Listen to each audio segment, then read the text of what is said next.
In our coronavirus coverage, a Utah woman and Utah senator are teaming up to get some answers. This comes after a group claims they've experienced life-altering injuries that they believe are from the vaccine. While the symptoms haven't been officially linked to the vaccine by the CDC, some are convinced that they're related. Now, I spoke with that woman to find out what she's been experiencing and why she's now asking the public for help. There's no question that the vaccines do save lives. Brianne Dressen is a preschool teacher in Saratoga Springs who participated in the AstraZeneca clinical trial back in November. We all knew that some people were going to draw the short straw. And that includes her. She got her shot on November 4th, and she says she hasn't been the same since. Immediately, within an hour, I had tingling down my arm. And by the time I got home, my vision was blurry and double. But that wasn't all. My sensitivity to sound had become so severe that I had to have earmuffs on all the time and sunglasses. She says that's when things took a turn for the worse. So I had this weeks-long neurological decline. Nobody knew what was going on. I called the test clinic several times. Finally, 2 days later, they had me come in and they did a neurological exam and they said, "Oh, it looks like you have MS." Her symptoms continued to worsen, and just before Thanksgiving, she says her legs stopped working, sending her to the ER. But after running several MRIs, CAT scans, and lumbar punctures, nothing.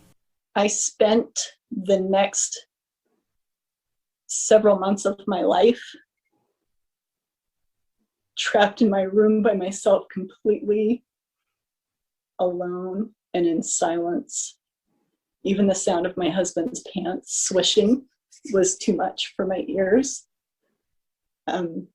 We put towels on the windows, trying to make it darker.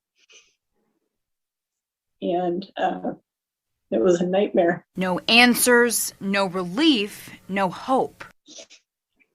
I missed out on Christmas. I didn't buy my kids a single Christmas present.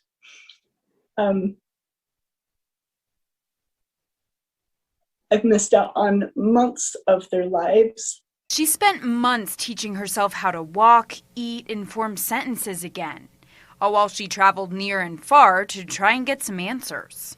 The hospital didn't know what was going on. None of the neurologists that I saw knew what was going on. She says she's talked with others who are dealing with the same symptoms after getting their COVID-19 vaccines. I want the CDC to do the right thing and communicate with the medical community so these people can get help.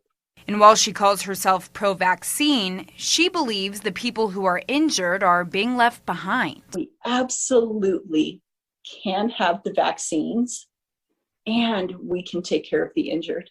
This does not need to be an either-or thing.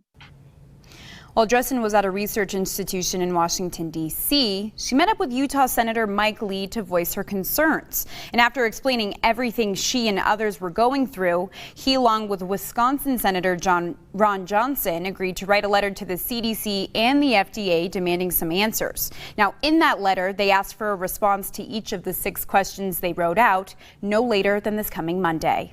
And if you want to read that entire letter, just head to our website at abc4.com.